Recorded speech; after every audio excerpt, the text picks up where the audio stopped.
வணக்கம் நண்பர்களே, வாங்க நாம நவராத்திரியை முன்னிட்டு இன்னைக்கு பச்சை பட்டாணி சுண்டல் எப்படி செய்கிறதுன்னு பார்க்கலாம். இதை நாம் முன்னாள் இரவே ஊற வச்சு எடுத்துக்கலாம். இதை நல்லா அலம்பிட்டு குக்கரில் ஒரு விசில் வர வரைக்கும் வேக வைங்க. ஏன்னா 2 விசில் வந்ததுன்னா ரொம்ப குழஞ்சிடும். அதுக்கேற்ற மாதிரி வேக வச்சு எடுத்துக்கோங்க.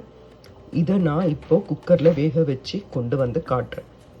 பச்சை பட்டாணி சுண்டலுக்கு ஒரு பச்சை மிளகாவை பொடியாக நறுக்கிக்கோங்க. இஞ்சி 1/4 துண்டு எடுத்து அதையும் பொடியாக நறுக்கிக்கோங்க. ஒரு கொத்து கறிவேப்பிலையை பொடியாக நறுக்கி எடுத்துக்கோங்க. 2 டேபிள் ஸ்பூன் தேங்காய் எடுத்துக்கோங்க. எப்பவும் போல் பேனில் 1 ஸ்பூன் எண்ணெய் விட்டு கடுகு உளுத்தம்பருப்பு போட்டு தாளித்த பிறகு இந்த பொருளெல்லாம் போட்டுடலாம். வாங்க பார்க்கலாம். இப்போ இது நவராத்திரி பண்டிகைக்கு செய்கிறது. இப்போ நீங்கள் வீட்டில் யாரையாவது குழந்தைங்க அந்த மாதிரி யாராவது இன்வைட் பண்ணுறது இருந்தால், வெளியிலேருந்து வரவங்க யாராவது இருந்ததுன்னா நீங்கள் பச்சை மிளகாலாம் கொஞ்சம் பெருசாக நறுக்கி போடுங்க. ஏன்னா குழந்தைங்க வாயில் இது சிக்கிக்கும். அதனால் பெருசாக போட்டுக்கோங்க. உங்களுக்கு வீட்டில் இருக்கவங்க காரம் சாப்பிடுவீங்கன்னா இந்த மாதிரி பொடியாக நறுக்கிக்கோங்க. வாங்க பார்க்கலாம்.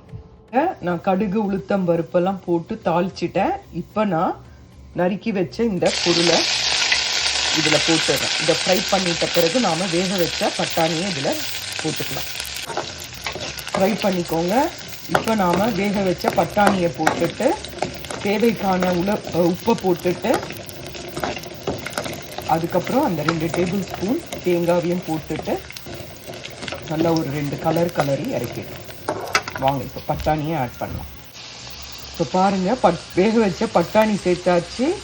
உப்பும் போட்டுட்டேன், தேங்காயும் போட்டுட்டேன். இதை நல்லா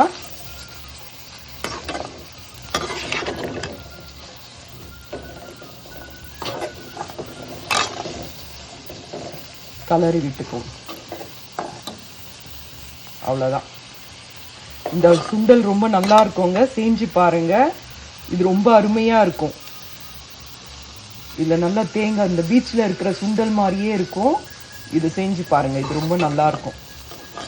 ரொம்பவும் முழுசாக எடுத்தால் ஒரு மாதிரி நறுக்குன்னு இருக்கும்.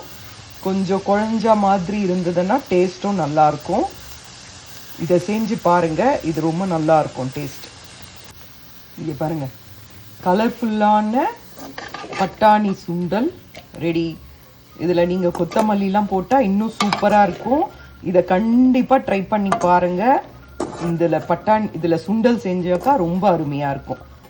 அதில் கொஞ்சம் தண்ணி ஏன்னா சில பட்டாணியெல்லாம் அழிஞ்சிடும். அப்போ தண்ணி அதில் ஆட் ஆகிருக்கும். அப்போ நீங்கள் கொஞ்சம் நேரம் அடுப்பில் வச்சிங்கன்னா இந்த மாதிரி நல்லா ரெடி ஆகிடும். சூப்பராக இருக்குங்க இந்த சுண்டல். மற்ற சுண்டலோடையே இதுவும் வெள்ளை பட்டாணிலையும் செய்கிற சுண்டல் ரொம்ப அருமையாக இருக்கும்.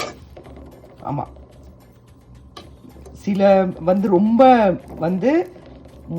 முக்கா வேக்காடு அந்த மாதிரிலாம் இருக்கக்கூடாது. ஏன்னா அது ஜீரணமும் ஆகாது, டேஸ்டாகவும் இருக்காது. இந்த மாதிரி வேக வச்சு எடுத்துக்கோங்க. ரொம்ப நல்லா இருக்குங்க. செஞ்சு பாருங்க. பிடிச்சிருந்தா லைக் பண்ணுங்க. நன்றி, வணக்கம். பச்சை பட்டாணி சுண்டல் ரெடிங்க.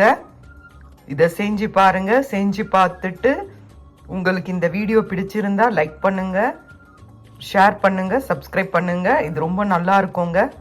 இதை செஞ்சு பாருங்க.